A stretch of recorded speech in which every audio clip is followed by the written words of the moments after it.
Halo guys, welcome to my channel. Aku Nisa, assalamualaikum. Udah lama banget aku nggak up video, maaf banget guys. Karena akhir-akhir ini banyak banget problematika yang aku jalanin. Dan kemarin juga aku lagi breakout parah banget. Jadi belum sempat up dan balas DM dan komentar kalian. I'm so sorry guys. Kemarin sudah keluar hasil peserta yang lulus administrasi. Selamat buat kalian guys. Dan buat yang nggak lulus, never give up, terus berusaha. Buat yang lulus, perjalanan kalian masih panjang guys. Jadi tetap berusaha dan berdoa. Kali ini aku mau bahas pembahasan soal tentang SKD. Sebelumnya ini tuh hanya contoh soal pembahasan aja guys. Ini bukan soal aslinya yang bisa kalian pelajari dan kalian ulang-ulang materinya. Langsung saja kita ke contoh soal pembahasannya. Oke teman-teman semua, di sini kita akan membahas pembahasan pertama yaitu TIO atau singkatan dari Tes Intelijen Umum.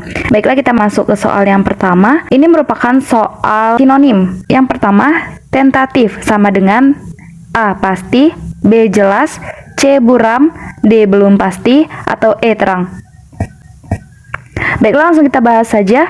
Tentatif merupakan keadaan yang belum pasti, masih dapat berubah atau sementara waktu. Jawaban yang paling tepat adalah D. Belum pasti.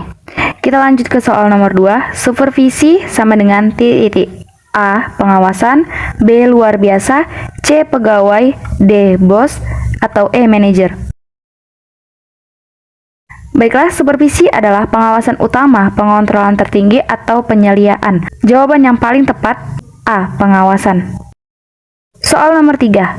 Stagnasi sama dengan A. Lancar, B. Bagus, C. Kemacetan, D. Lurus, atau E. Halus.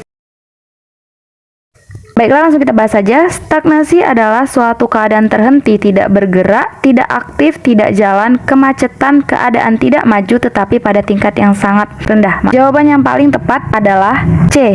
Kemacetan.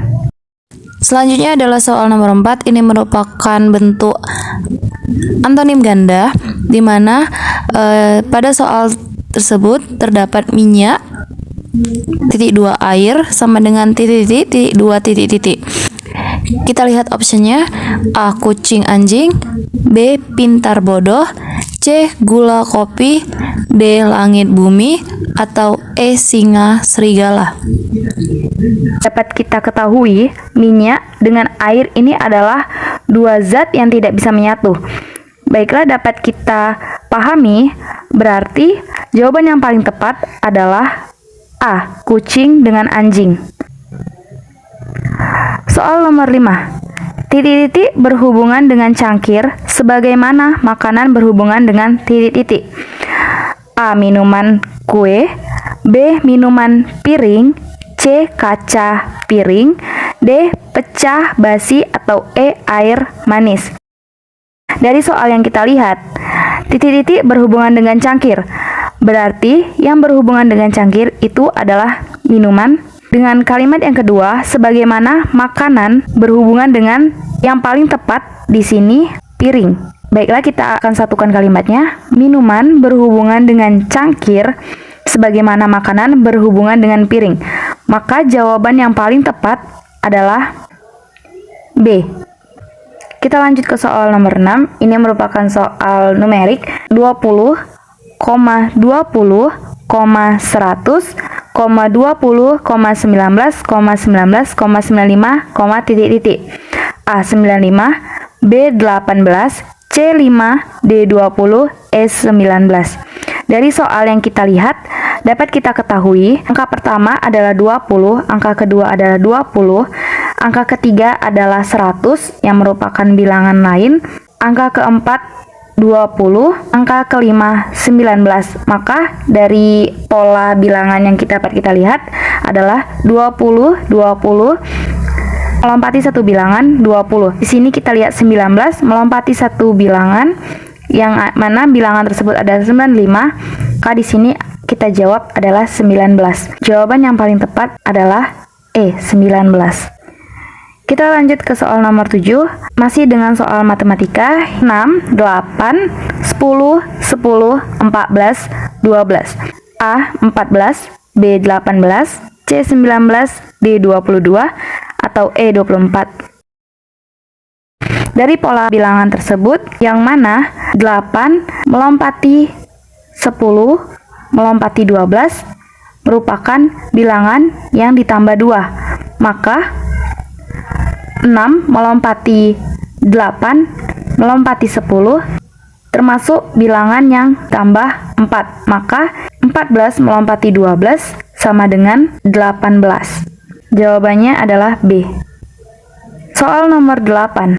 2A sama dengan min 64 dan 3B sama dengan min 81.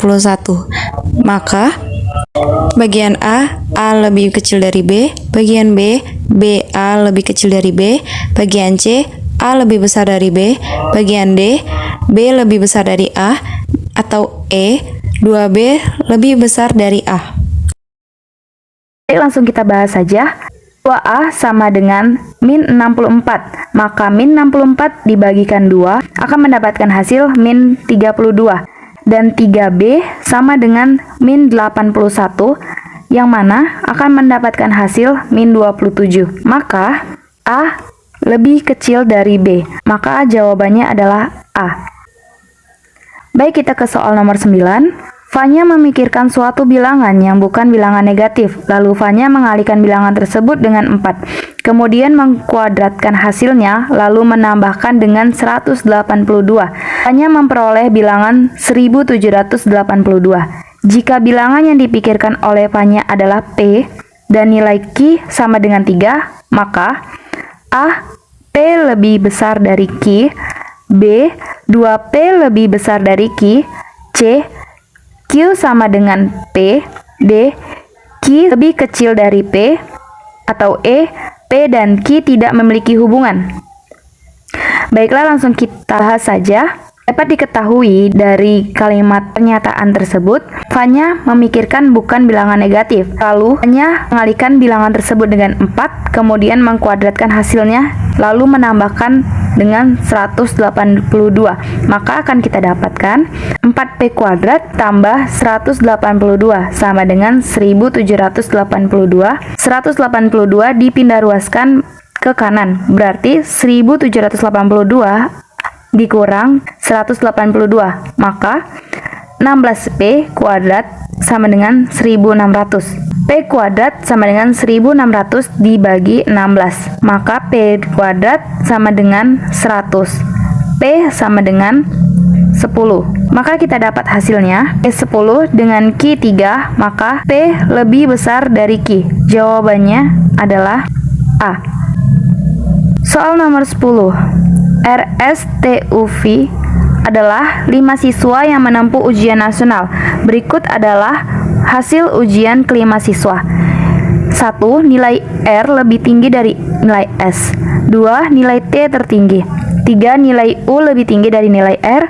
4. Nilai V lebih rendah dari nilai R, tetapi lebih tinggi dari nilai S. Dari pernyataan-pernyataan di atas, urutan dari nilai yang terendah ialah.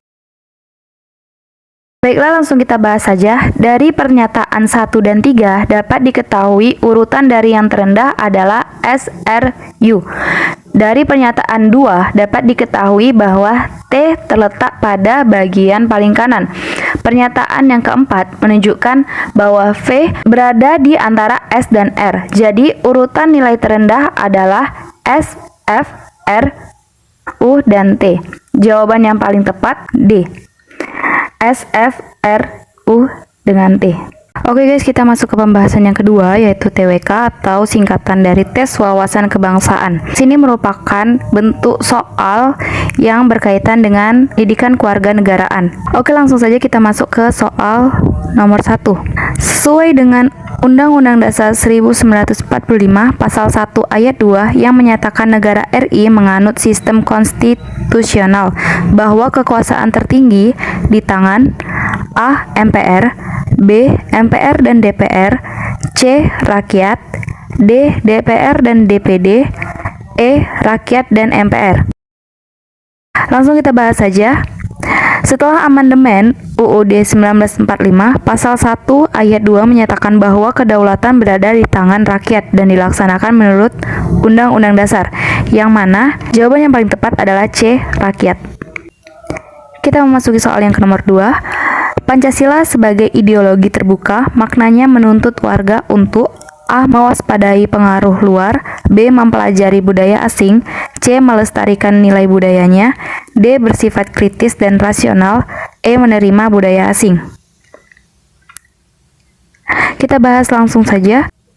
Pancasila sebagai ideologi terbuka berarti Pancasila bisa hidup di berbagai zaman dan mampu mengatur kondisi dinamika masyarakat tanpa menghilangkan nilai-nilai di dalamnya. Dalam kondisi yang dinamis, warga harus bersifat kritis dan nasional. Jawaban yang paling tepat adalah D. Bersifat kritis dan nasional. Soal nomor 3. Medan inews.id. Masyarakat adat Batak yang tergabung dengan Aliansi Masyarakat Adat Nusantara atau AMAN, wilayah Tano Batak mendatangi kantor Kementerian Lingkungan Hidup dan Kehutanan atau KLHK, Kementerian Koordinator Bidang Kemaritiman atau Kemenko Kemaritiman, dan kantor staf Presiden di Jakarta dalam sepekan terakhir. Kunjungan itu sebagai upaya pendekatan persuasif kepada pemerintah atas perampasan wilayah adat di kawasan Danau Toba sejak keluarnya putusan MK 35 yang menyatakan hutan adat bukan hutan negara. Kami mendesak KLHK untuk segera menghentikan konflik yang timbul berulang kali di wilayah adat di Tano Batak. Jalan penyelesaian yang kami minta kepada KLHK yakni upaya pengukuhan hutan adat. Langkah berikut yang menurut kami paling mungkin bisa ditindaklanjuti sambil menunggu proses Perda atau SK Bupati tentang masyarakat adat, yakni dengan menginventarisasi hutan adat, kata perwakilan AMAN Tano Batak Rogando Simanjuntak saat dikonfirmasi inews.id Rabu 15 Agustus 2018. Dia mengungkapkan masyarakat adat umumnya masih terus mengalami intimidasi dan konflik dengan PT Toba Pul Lestari, TBK, serta klaim hutan negara. Hingga saat ini mereka mendorong pemerintah khususnya Pemda setempat untuk segera mengakui dan melindungi masyarakat. Berdasarkan uraian di atas, upaya pencegahan masalah harus selaraskan dengan pencerminan sila A. Sila kedua yang didasari sila ke-1, B. Sila kedua yang mendasari sila ke-3 dan sila ke-4, C. Sila kedua yang mendasari sila ke-3, D. Sila kedua, atau E. Sila kedua yang mendasari sila ke-3, sila ke-4, dan sila ke-5. Baiklah, jika kita lihat berita tersebut, dapat diketahui ini merupakan bentuk sila kedua, yaitu kemanusiaan yang adil dan beradab, yang mana dasar dari kepada untuk persatuan Indonesia dan juga kerakyatan yang dipimpin oleh hikmat kebijaksanaan dalam permusyawaratan perwakilan dan keadilan sosial bagi seluruh rakyat Indonesia, yang mana jawaban yang paling tepat adalah sila kedua yang mendasari sila ketiga, sila keempat, dan sila kelima. Jawabannya adalah E. Kita lanjut ke soal nomor 4. Pancasila sebagai paradigma membangun politik harus mampu A. Menjadikan rakyat sebagai subjek politik dan bukan objek politik, B. Menjadi sumber dari segala sumber hukum, C. Mengontrol atas kekuasaan yang absolut, D. Pedoman hidup berkebangsaan, atau E. Memberi perlindungan hak asasi. Jika kita lihat pernyataan dari berbagai option, yang paling tepat adalah A. Menjadikan rakyat sebagai subjek politik dan bukan objek politik. Kita lanjut ke soal nomor 5. Berikut ini yang termasuk dimensi realitas sila ketiga Pancasila kecuali A. Menghindari sikap chauvinisme dan primordialisme secara tepat, B. Memajukan pergaulan demi peraturan bangsa, C. Membina hubungan baik dengan semua unsur bangsa, D. Mengembangkan sikap saling tenggang rasa dan tanpa selirah, E. Rela berkorban demi kepentingan bangsa dan negara. Baiklah, langsung kita bahas yang termasuk dimensi realitas sila ketiga Pancasila kecuali yang pertama, menghindari sikap chauvinisme dan primordialisme. Chauvinisme dan primordialisme ini merupakan paham yang mengagung-agungkan suku bangsa sendiri dan tidak menghargai suku bangsa lain. Ini merupakan suatu pernyataan yang benar. Option B, memajukan pergaulan demi peraturan bangsa. Ini juga merupakan option yang tepat. C, membina hubungan baik dengan semua unsur bangsa. Ini merupakan option yang tepat yang termasuk dengan sila ketiga. D, mengembangkan sikap saling tenggang rasa dan tepa selirah. Ini merupakan sikap kebalikan dari sila ketiga. E, rela berkorban demi kepentingan bangsa. Ini merupakan sila ketiga juga, maka jawaban yang paling tepat adalah B. Kita lanjut ke soal nomor 6. Tim penyelamat bergegas mencari korban yang terjebak di antara reruntuhan di Palu, Sulawesi Tengah. Sejumlah titik yang menjadi fokus pencarian diantaranya Hotel Roa-Roa, Mall Ramayana, Restoran Dunia Baru, Pantai Talise, dan Perumahan Balaroa. Tim SAR gabungan berharap masih bisa menemukan korban selamat akibat bencana gempa bumi dan tsunami yang terjadi Jumat lalu. Di antara reruntuhan hotel bertingkat 8, Roa-Roa Hotel sempat terdengar suara meminta bantuan hingga Sabtu. Diperkirakan ada 50 orang terjebak reruntuhan bangunan. Kami berupaya sebaik mungkin, waktu menjadi sangat penting di sini untuk menyelamatkan orang, ungkap Muhammad Syaugi, Kepala Basarnas. Berat masih dalam perjalanan, ungkapnya seperti dikutip dari Associated Press. Upaya tindakan yang dilakukan oleh tim penyelamat merupakan bentuk pengamalan Pancasila, A. Ketuhanan yang Maha Esa, B. Kemanusiaan yang adil dan beradab, C. Persatuan Indonesia, D. Kerakyatan yang dipimpin oleh hikmat kebijaksanaan dalam permusyawaratan perwakilan, atau E. Keadilan sosial bagi seluruh rakyat Indonesia. Oke, kita lihat dari berita tersebut. Ini merupakan berita bencana alam di mana tim SAR berupaya untuk mencari korban yang terjebak di dalam reruntuhan. Maka dapat diketahui ini merupakan bentuk kemanusiaan yang adil dan beradab. Maka jawaban yang paling benar adalah B. Untuk pembahasan selanjutnya, kita akan membahas TKP atau TKK. Ini merupakan singkatan dari tes karakter kepribadian. Yang mana pada tes ini lebih banyak menanyakan soal kepemimpinan. Di soal ini lebih banyak menjadikan diri kalian adalah peran utamanya. Langsung aja kita bahas ke soal nomor 1. Menurut Anda, mementingkan kepentingan umum adalah A. Melihat skala prioritas kepentingan, B. Melihat budi kebaikan yang pernah kita terima dari orang lain, C. Membantu dengan tulus kepada yang membutuhkan, D. Kebaikan, atau E. Perbuatan yang perlu ditanamkan sejak dini. Sekedar memberitahu sekali lagi, jawaban-jawaban dari soal TKP tidak ada yang salah. Semua benar, namun memiliki poin-poin terkuat. Oke, langsung saja kita lihat poin terkuat adalah C. Membantu dengan tulus kepada yang membutuhkan. Soal nomor 2. Anda adalah ketua bidang kewirausahaan di sebuah organisasi. Pada suatu saat Anda ditegur oleh pimpinan karena ada program-program yang belum terlaksana sampai pada akhir periode kepengurusan. Maka yang akan Anda lakukan adalah A. Mencari alasan agar tidak dimarahi, B. Menerima resiko, C. Meminta maaf pada jajaran pengurus, D. Segera mengurus kelanjutan programnya, atau E. Mengatakan bahwa hal yang harus Anda kerjakan sangat banyak. Oke, langsung saja kita lihat poin-poin terbesarnya. Untuk poin paling besar adalah segera mengurus kelanjutan programnya, mana jawabannya adalah D. Soal nomor 3. Pada saat Anda sedang melakukan wawancara dengan narasumber, tiba-tiba tetangga Anda menelpon dan memberitahu bahwa baru saja terjadi pencurian di rumah Anda. Sikap Anda: A. Segera kembali ke rumah, B. Memohon maaf dan meminta izin pada narasumber tersebut untuk kembali ke rumah, C. Mengabaikan urusan rumah karena masih sibuk, D. Kembali setelah wawancara selesai, atau E. Menelpon meminta kerabat mengurusinya dahulu. Langsung saja kita lihat poin-poin terbesarnya. Untuk poin paling besar, yaitu memohon maaf dan meminta izin pada narasumber untuk kembali ke rumah, mana jawabannya adalah B. Soal nomor 4. Ada tamu yang terlibat pertengkaran dengan tamu lain di penginapan milik Anda. Melihat hal tersebut, yang akan Anda lakukan adalah A. Mengusir mereka, B. Meminta satpam agar melerai keduanya, C. Langsung melaporkan pada pihak berwajib, D. Mengajak mereka untuk menyelesaikan masalah di ruang tertentu, atau E. Meminta ganti rugi karena telah membuat kegaduhan dan kerugian. Baiklah, kita langsung lihat saja poin-poin terbesarnya. Untuk poin terbesar adalah mengajak mereka untuk menyelesaikan masalah di ruang tertentu. Jawabannya adalah D.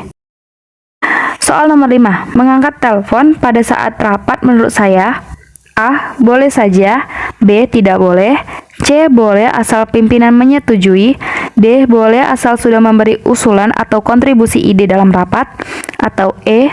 boleh asal tidak ketahuan. Baiklah, kita lihat saja 5 poin adalah B, tidak boleh. Soal nomor 6. Bagaimana sikap Anda jika diminta melakukan investigasi ke tempat yang Anda sama sekali belum pernah datangi? A. Mundur. B. Menolaknya secara tegas. C. Meminta pertimbangan ulang. D. Antusias. Atau E. Menyanggupinya dengan sedikit ragu.